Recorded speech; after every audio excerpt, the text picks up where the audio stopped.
ஐயோ நான் இல்லையே. 2016 சட்டமன்ற தேர்தல் தேதி, அதாவது மே 16ஆம் தேதி வாக்குப்பதிவு நாள்.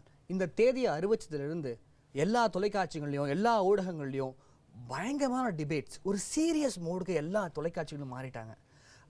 யார் யாரோட கூட்டணி வைக்க போகிறா, எந்த கட்சி ஜெயிக்க போகுது, எந்த கட்சி தோக்க போகுது, யார் பெரும்பான்மையார் ஜெயிக்க போகிறா, இது மாதிரி பல்வேறு கேள்விகளை முன் வச்சு நிறைய பதிவுகள், நிறைய தகவல்கள், நிறைய தரவுகள் தொடர்ச்சியாக நடந்துட்டு இருக்கு. ஆனால் இதெல்லாம் ஒரு பக்கம் இருந்தாலுமே கூட இவங்க எல்லாத்தையும் அடிச்சு காலி பண்ணுற மாதிரி சோசியல் மீடியாஸான ஃபேஸ்புக், ட்விட்டர், வாட்ஸ்அப், இது எல்லாத்துலேயும் தொடர்ச்சியாக நையாண்டி கமெண்ட்ஸ், நையாண்டி கேளிக்கை பதிவுகள், தகவல்னால் தொடர்ச்சியாக பதிவாகிட்டு இருக்கு. இது எல்லாத்தையும் உங்களுக்காக நாங்கள் தொகுத்து வழங்கியிருக்கோம். நிகழ்ச்சிக்கு போகலாமா? ஐயோ நான் இல்லையே. ரீசெண்டாக ஒரு குரூப்பு பொது நலன் கருதி அப்படின்னு சொல்லிட்டு ஃப்ரண்ட் பேஜ் ஆட், டிவியில் ஆட், ஏறத்தாழ 40 கோடி ரூபாய் செலவாச்சான். இது யாருக்கு தெரியாது பாரு அப்படின்னு எனக்கு தெரியாது, வெளியே சொல்லிக்கிறாங்க. அதே குரூப்பு சமீபத்தில் வந்த வெள்ளத்துக்காக இந்த வெள்ள நிவாரண நிதிக்கு 1 கோடி ரூபா தான் கொடுத்தாங்களாம். சொந்த விளம்பரத்துக்கு 40 கோடி ரூபா செலவு பண்ணிட்டு வெள்ள நிவாரண நிதிக்கு வெறும் 1 கோடி ரூபா கொடுக்குறீங்களே, இது நல்லா இருக்கா அப்படின்னு சொல்லிட்டு ஃபேஸ்புக், ட்விட்டர், வாட்ஸ்அப்பில் ஜனங்க கேட்குறாங்க. நான் கேட்கல. பார்க்கலாமா? மண்ணெண்ணெய், வேப்பெண்ணெய், விளக்கெண்ணெய், மக்கள் எக்கேடு கெட்டா எங்களுக்கு என்ன அப்படின்னு நம்ம கட்டுமரம் குரூப்பு கொடுத்த ஆடை கலாய்ச்சிருக்காங்க நம்ம நெட்டிசன்கள்.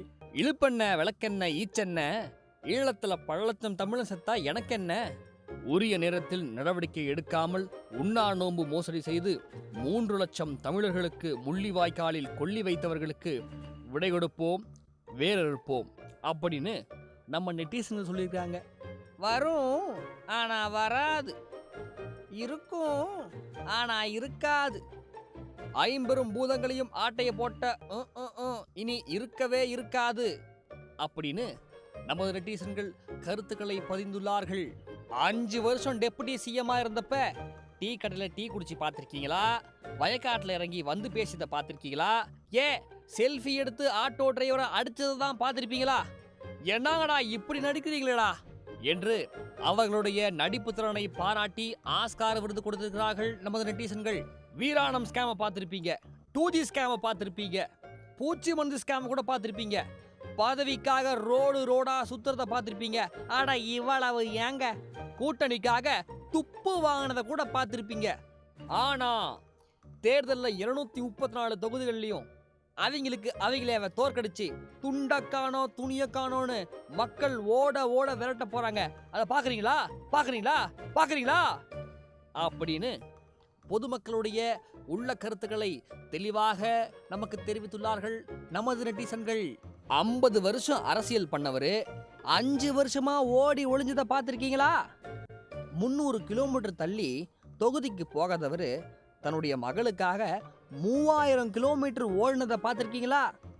90 சீட்டு வச்சுக்கிட்டு மைனாரிட்டி ஆட்சி நடத்தினவர் அதே 90ல் மட்டையாகிற ஆளுகிட்ட கூட்டணிக்கு தொங்குறத பார்த்துருக்கீங்களா?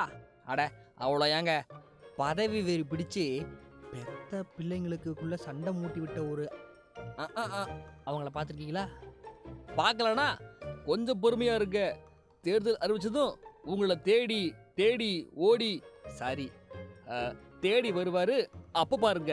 நமது நெட்டிசன்களின் கலாய்ப்புகளால் பெரிதும் பாதிக்கப்பட்ட நமது கப்சா கட்டுமரம் ரொம்ப ஃபீல் பண்ணி புலம்பி இருந்தார்னா எப்படி இருக்கும் அப்படின்னு நமது நெட்டிசன்களே கருத்தை பதிவு பண்ணியிருக்காங்க. அது என்னன்னா, அப்படி என்ன தப்பு செஞ்சிட்டோம்? ஏதோ மக்கள் வயிற்றுல அடிச்சு கொஞ்சம் காசு புடுங்கின பணத்துல ஒரு ஆர்வ குளறல ஒரு 4 பேப்பர்ல விளம்பரம் கொடுத்துட்டோம். அதுக்கு ஏன்டா இப்படி ஓட்டுறீங்க? யூசி, இந்த தேர்தல் நேரத்திலே ரொம்ப முக்கியமான செக்மெண்ட் இந்த கூட்டணி செக்மெண்ட். ஐயோ ராமா, இந்த கூட்டணி யார் கூட வைக்கிறாங்க அப்படிங்கிறது ரொம்ப நாடே எதிர்பார்த்து காத்திருக்கோம். இதுல பேர் போன 2 குரூப் இருக்கு. அதுல ஒருத்தர் அவரு, இன்னொருத்தர் இவரு. யாருன்னு குழப்பமா இருக்குல்ல? ஓகே. கூடா நட்பு கேடாய் முடிஞ்சது அப்படின்னு சொல்லிட்டு அவரு சமீபத்தில் துப்பினாரு. இவன் எங்களை கெட்ட வார்த்தையில் திட்டிருக்கான். இன்னொருத்தர் இவர்கள் ஊழல் செய்தார்கள் என்று தெரிந்தே நாங்கள் அவருடன் இருந்தோம் அப்படின்னு சொல்லிட்டு இவரு. இப்படி 2 பேரும் மாறி ஒருத்தன் துப்பிட்டு இருந்தாங்க. ஆனா அவங்களே இப்ப ஜாயிண்ட் வச்சிருக்காங்க. இந்த இளநில தண்ணி வரலீங்க. இந்த ஜாயிண்ட்டை பத்தி ஃபேஸ்புக்கில் எப்படி துப்புறாங்க அப்படின்னு கொஞ்சம் பார்ப்போம். என்னங்கடா மீண்டும் திருடர்கள் கூட்டணியா? தமிழ்நாட்டை கொஞ்சம் கொஞ்சமாக விற்றது பத்தாதுன்னு மொத்தமாக விற்க பிளான் பண்ணிட்டீங்களா அப்படின்னு நம்ம மதர்காரரு அவர் டாடியை பார்த்து டாடி வச்சுக்கிற கூட்டணியை பார்த்து கலாய்க்கிற மாதிரி படம் போட்டு பதிவு பண்ணிருக்காங்க நம்முடைய ஃபேஸ்புக் ஃப்ரெண்ட்ஸுகள். நம்ம சீனியர் கட்டுமரமும் ஜூனியர் கட்டுமரமும் பேசிக்கிற மாதிரி ஒரு கார்ட்டூன் போட்டிருக்காங்க. அதில் என்ன சொல்கிறாங்கன்னா, நைனா நீங்கள் எதனா சொன்னீங்க அவன் கூட எப்பவுமே கூட்டணி கிடையாதுன்னு. அதுக்கு நம்ம சீனியர் கட்டுமரம் சொல்கிறாரு, அது வேற வேடா மகனே அப்படின்னு கார்ட்டூன் போட்டு கலாய்ச்சிருக்காங்க நமது நெட் நண்பர்கள். எவ்வளோ பெரிய ஊழலை நாங்கள் மட்டும் தனியாக செய்திருக்க முடியுமா அப்படின்னு இவர் சொன்னதுக்கு, அவர்கள் செய்த பாவத்தை நாங்கள் சுமக்க நேர்ந்தது அப்படின்னு சொல்லிட்டு இவர் சொன்னார். கூட நட்பு கேடாய் முடிஞ்சது அப்படின்னு நம்ம கட்டுமரம் சொன்னதுக்கு, ஸ்பெக்ட்ரத்தில் ஊழல் நடக்கிறது என்று தெரிந்தாலும் கூட்டணி தர்மத்திற்காக பொறுத்து கொண்டோம் அப்படின்னு இவர் சொன்னார். குதிரை குப்பரை தள்ளியதோடு குழியும் பறித்தது அப்படின்னு அவர் சொன்னதுக்கு, அவர்கள் எங்களை விட்டு விலகியது பாவம் நீங்கியது போல் இருக்கிறது. இப்படி மாற்றி மாற்றி உண்மையை பேசி பிரிஞ்சவங்க இப்போ தேர்தலுக்காக திரும்பவும் கூட்டணி வச்சதை பற்றி கலாய்ச்சி கமெண்ட் போட்டிருக்காங்க நம்ம நெட்டிசன்கள். இந்த இமேஜ் உண்மையிலே கொஞ்சம் உணர்ச்சி பூர்வமான இமேஜ் தாங்க. 1.5 லட்சம் ஈழத் தமிழர்கள் இனப்படுகொலைக்கு துணை போன அந்த கூட்டணிக்கா உங்கள் ஓட்டு அப்படின்னு ரொம்ப உணர்ச்சி பூர்வமாக பதிவு பண்ணியிருக்காங்க. அவங்களுக்கு அவங்களே, இவங்களுக்கு இவங்களே, எங்களுக்கு நாங்களே.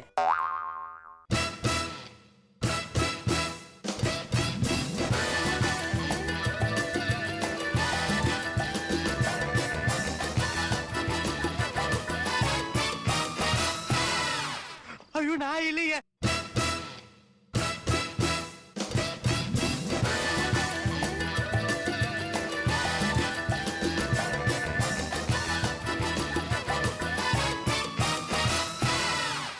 ஐயோ நான் இல்லையே.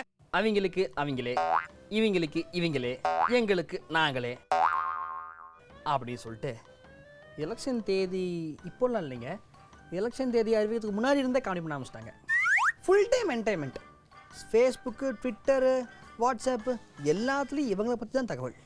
கம்பு சுற்றுறது என்ன, நீச்சல் இருக்கிறது என்ன, பாடம் நடத்துறது என்ன. குறிப்பாக இந்த சிஎம்மாக இருந்துட்டு டீ கடையில் போய் டீ குடிக்கிறதும் நம்பலாம்.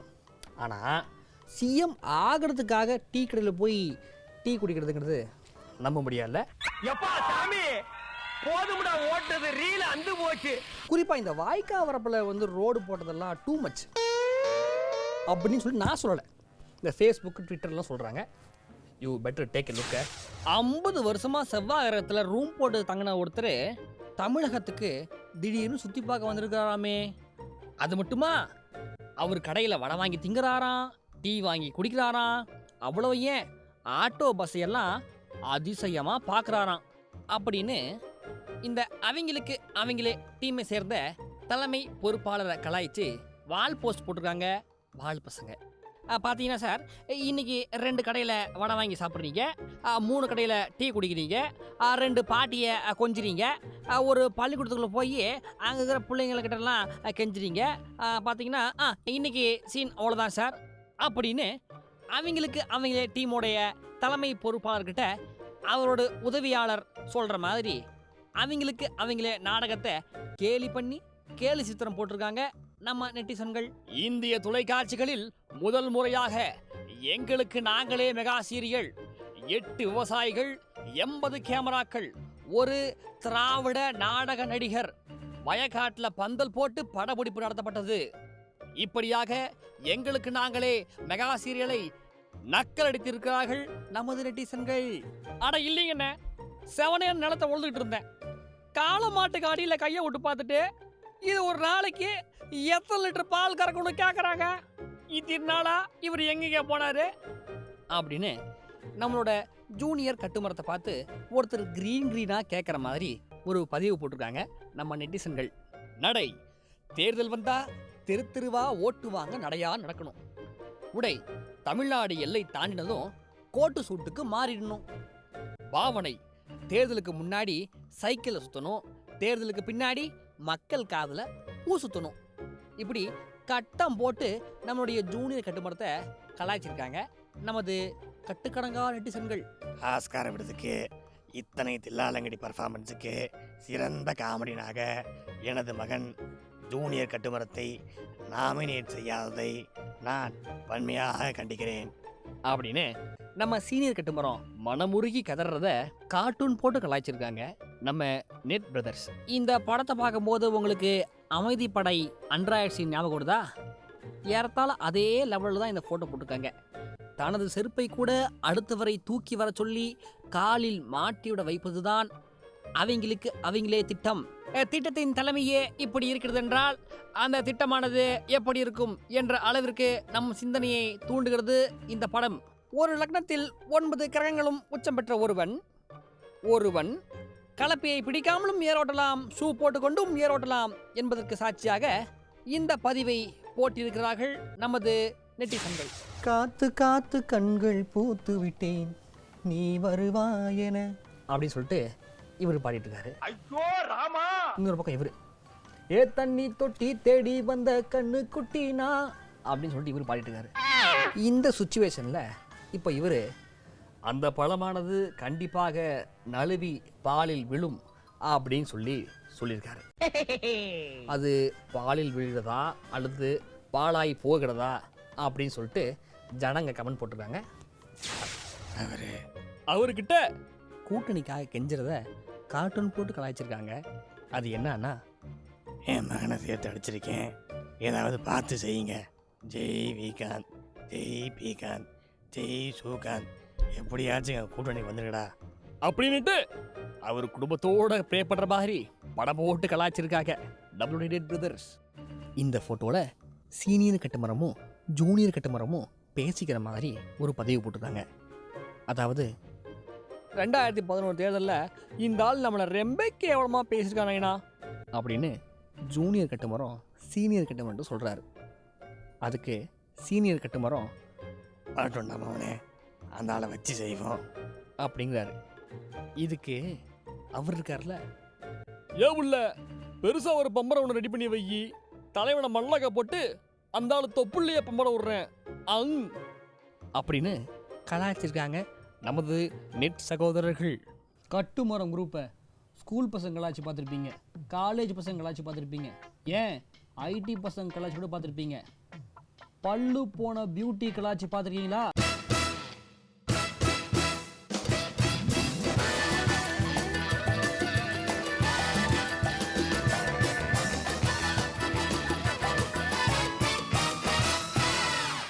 ஐயோ நான் இல்லையே.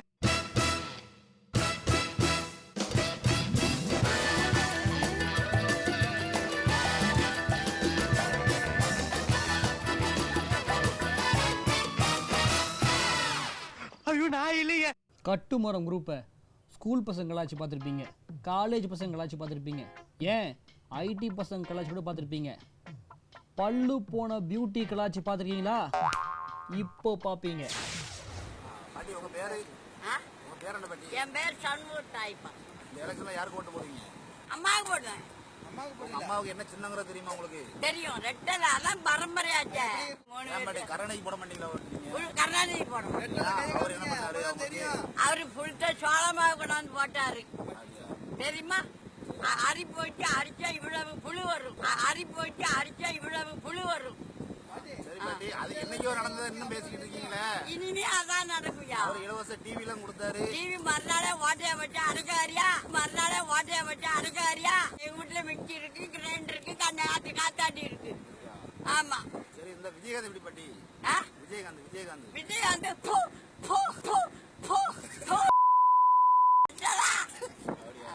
இதெல்லாம் என்ன கட்சி வர்றது?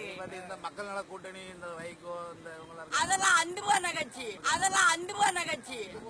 ஆமா, மரங்கள் என்ற கல்வி, எல்லா கல்வியிலும் மரங்கள் என்ற கல்வி, எல்லா கல்வியிலும் மரங்கள் என்ற கல்வி. காங்கிரசும் திமுக கூட்டணி போட்டிருக்காங்க, அதை பத்தி என்ன சொல்ல வரீங்க? அதெல்லாம் சும்மா பார்மாலிட்டிக்கு. நாங்க தான் விஜயார்த்தி. ஆமா. சரி, உங்களுக்கு என்ன சின்னத்துக்கு ஓட்டு போடணும்? ரெட்டல சின்னத்துக்கு போட்டு போடுங்க, ரெட்டல சின்னத்துக்கு போட்டு போடுங்க, ரெட்டல சின்னத்துக்கு போட்டு போடுங்க. எல்லாரும் போடுங்க, எல்லாத்துக்கும் கும்பிடு.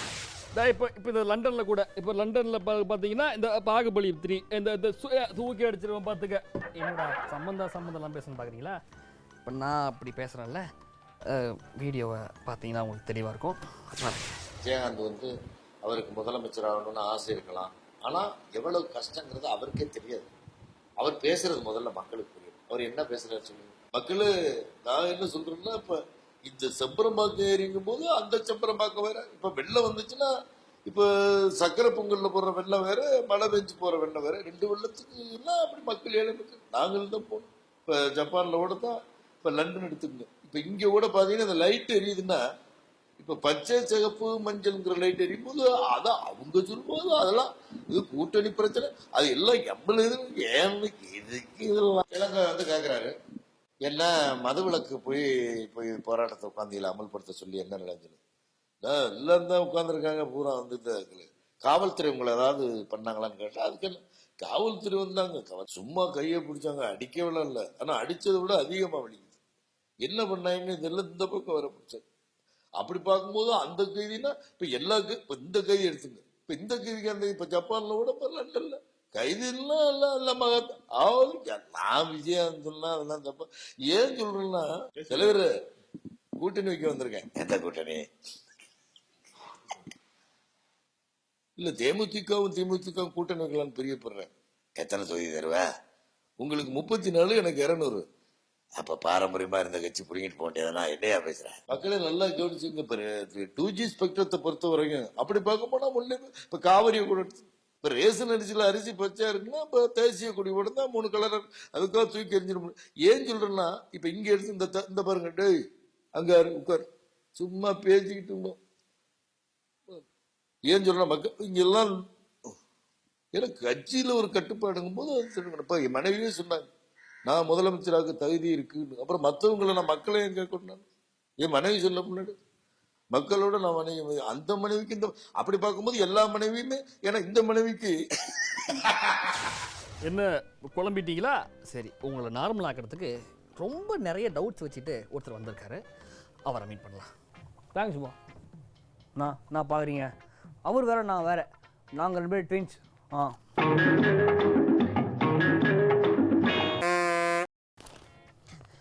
தினான்னா, கூட்டணிக்கு யார் வந்தாலும் சரி வராவிட்டாலும் சரி நாங்கள் தேர் இழுப்போம். கீரமணி பேட்டி. என்ன பாது? அப்போ நீங்கள் அவரை தேர்தல் கூட்டணி கூப்பிடல, தேர் இழுக்கிற கூட்டணி தான் கூப்பிடுறீங்க. அப்போ நீங்கள் தேர்தலில் போட்டி போட போக கிடையாது, தேர் தான் எழுத போகிறீங்க. பார்த்துப்பா, தேரை இழுத்து தெருவில் விட்டுறாதீங்க. தம்பி போங்க தம்பி, ஊருக்குள்ள போய் காட்டு பாருங்க. அடுத்தது என்னது? விகாந்த் அவர்கள் நிச்சயமாக கிங் மேக்கராகத்தான் இருக்க வேண்டும், அதுவே என் விருப்பம். நவரச நடிகர் பேட்டி. வருமானம் கூடி வர நேரத்தில் ஓடிடுவானா? சரி, அவரு கிங் மேக்கரு, நீங்க எப்படி குயின் மேக்கரா ஜோகரா? பேட்டி பார்த்தா நீங்க ஏதோ அவருக்கு அம்பாசிடர் மாதிரி முயற்சி பண்றத தோணுதே. ஆஹா, ஒண்ணு குடித்தாங்கய்யா, ஒண்ணு குடித்தாங்கய்யா. அடுத்தது பார்ப்போம். தன் மகன் மீதான சொத்து குவிப்பு புகாருக்கு பாசி அவர்கள் கடும் ஆவேசம். அது கரெக்டு தான், ஆவேசப்பட வேண்டிய விஷயம்தான். ஆனால் என்னன்னா, உலக நாடு ஃபுல்லாக உங்களுக்கு சொத்து இருக்கிறதா சொல்கிறாங்க. ஹலோ துபாயா? இந்த இலங்கையில் ஒரு 3 ரெஸ்டாரண்ட் இருக்குதாமே, அது எப்படி? அதாவது இலங்கையில் நடந்த போகிறப்போ நீங்களும் அவங்க கூட்டணியும் இருந்தீங்க இல்லையா, அந்த கூட்டணிக்கும் இந்த போருக்கும் அந்த ரெஸ்டாரண்ட்டுக்கும் ஏதாச்சும் சம்திங் டிங். சரி, அது நமக்கு எதுக்கு. அடுத்த கேள்வி என்னென்னா, கூட்டணிக்கு யார் வந்தாலும் சரி வராவிட்டாலும் சரி நாங்கள் தனித்து போட்டியிட தயார். இந்த டர்ரு வேலையெல்லாம் என்கிட்ட வச்சுக்காதடா, கார்பெட் மண்டையா. தலைவாரா இசை அவர்கள் பேட்டி. ரைட்டு, நீங்கள் போட்டிடலாம், அதாவது நீங்கள் தனியாக போட்டிட நீங்கள் தயார், அது ரைட்டு. ஆனால் மக்கள் ஓட்டு போட தயாரா? யார்டா கேட்டிங்களா? என்ன போங்க, இந்த முதல்ல போய் கேளுங்க. அப்புறம் அடுத்தது என்னது? அந்த படத்தில் மனைவியாய் நடித்த அந்த பூ நடிகை எனக்கு ஒரு வகையில் பாட்டி முறை. எனக்கு இல்லைங்க, இது கிளங்கோவன் அவர்கள் பேட்டி. இப்போ என்ன பண்ண போறோம்? கிளங்கோவன் சார் இந்த அதே படத்தில் நடித்தார் இல்லைங்களா, அந்த வசந்தராஜ் அவர்கள், அவங்க உங்களுக்கு என்ன முறை, அதை அடுத்த பற்றி சொல்லிடுங்க. அடுத்தது ரொம்ப இன்ட்ரெஸ்டிங்கான மேட்டர் தான். கிடச்சிச்சு. விகாந்த் அவர்கள் தவறான முடிவெடுக்கும் பட்சத்தில் அது அவருடைய கட்சியை பாதிக்கும். பளபளப்பையா பேட்டி. ஆமாம், அவர் வந்துட்டு கரெக்டாக முடிவெடுத்துட்டாலும் நீங்கள் நினைக்கிற மாதிரி அவர் அந்த கட்டமரத்தில் ஏறி கரை கண்டுட்டாலும் கவுந்து தான் போக போகிறாரு. இப்படியே உசுப்பேத்தி உடம்ப ரணகலம் ஆக்கிட்டாங்கடா. அடுத்து வரக்கூடிய செக்மெண்ட் இவரை தெரியுமா? பார்க்கலாமா? பெயர் பொய்லின். வயது சுமார் 63. பழக்கம் பொய் பேசுவது, கப்சா விடுவது, மேடையில் உளறுவது, சீரியஸாக இருப்பது போல் காமெடி செய்வது, முக்கியமாக அடுத்தவர் வளர்ச்சியை கெடுக்க நினைப்பது. குணம் கேமரா முன் நல்லவர் போல் நடிப்பது, தான் செய்த தவறை மறைத்து அதை அடுத்தவர் மேல் போடுவது, உடன் பிறந்தவருக்கும் உடன் பிறப்புகளுக்கும் குழி வெட்டுவது. சமீபத்தில் சொன்ன பொய். மன்னிக்கவும், முழு நேரமும் இவர் பொய்தான் சொல்லி வருகிறார். சமீபத்தில் செய்த காமெடி. தனக்குத்தானே திட்டம் என்னும் நாடகத்தில் நடித்தது, தனது மருமகன் பேச்சை கேட்டு விளம்பரம் செய்து பொதுமக்களிடம் சரியாக வசையை வாங்கி கட்டிக்கொண்டது. இதுவரை செய்தது தமிழ்நாட்டை கொள்ளையடித்தது, தமிழக மக்களுக்கு துரோகம் செய்தது, விவசாயிகளுக்கு எதிரான திட்டத்தில் கையெழுத்து போட்டது என இந்த பட்டியல் நீள்கிறது. நோக்கம் தமிழ்நாட்டை கொள்ளையடிப்பது. சொத்து விவரம் கணக்கு போட்ட கால்குலேட்டரே கன்ஃபியூஸ் ஆகிவிட்டது. அத்தனை நீளமான பட்டியல் உள்ளது. சமீபத்திய சாதனை கலர் கலராய் சட்டை போட்டுக்கொண்டு ஊரை ஏமாற்றும் நோக்கில் போட்டோவுக்கு போஸ் கொடுத்து அதை விளம்பரப்படுத்தியது. தொழில் ஊருக்கு தெரியாதது பல, ஊர் அறிந்தது குடும்ப அரசியல். தன் சுயநலத்திற்காக குடும்பத்திற்குள்ளேயே அரசியல் செய்வது குறிப்பிடத்தக்கது. இதனால் மக்களுக்கு தெரிவிப்பது என்னவென்றால், இவர் உங்களிடம் பல பொய்களையும் வதந்திகளையும் கூறி உங்களை ஏமாற்ற நினைக்கலாம். நம்பினால் உங்களின் உடைமைகள் பறிபோகலாம், மேலும் உரிமைகளும் பறிக்கப்படலாம். எனவே பி கேர்ஃபுல். இந்த ப்ரோக்ராம் உங்களுக்கு பிடிச்சிருந்தா லைக் பண்ணுங்கள், ஷேர் பண்ணுங்கள், சப்ஸ்கிரைப் பண்ணுங்கள். ஏண்டா டிவி ப்ரோக்ராம் எப்போ நாங்கள் இதெல்லாம் பண்ணுறது அப்படின்னு நீங்கள் கேட்குறது எனக்கு புரியுது. பட்டு 4 பேர்கிட்ட சொல்லுங்கள், முடிஞ்சால் அடுத்த வாரம் பாருங்கள். இதே மாதிரி ஒரு அழகான செக்மெண்ட்ஸோடு உங்களை நான் அடுத்த வாரம் சந்திக்கிறேன். Until then, திவ்ய விக்னேஷ்.